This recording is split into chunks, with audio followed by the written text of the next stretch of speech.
হাত আমি সোজা রাখবো, ইন্ডিকেটারটা তুলে দেন। কারণ হলো পিছন থেকে আপনি ইন্ডিকেটার এই জন্য দিচ্ছেন যে আমার গাড়ি রানিং করতেছে। এখন আমার স্টারিং আমি তো ঢুকে আপনি হাত ধরে কাটবো, ধরে থাকেন তো ওরা এত ঢুকে তো আপনি কাটাকাটি করবেন, এত বেশি না তো, সবসময় সোজাই চালাবেন। এখন ধীরে ধীরে অ্যাক্সেলারেটর দিয়ে আপনি প্রয়োজনে বাড়াইতে পারবেন।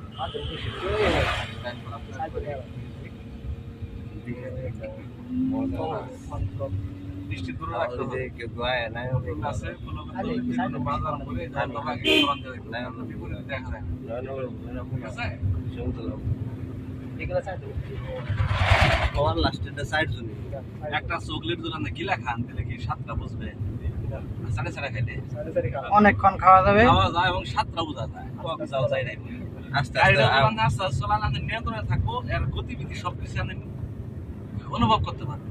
আর জোরে যদি জান দিলে আপনার অজ্ঞানে চলতেছে বলে ওই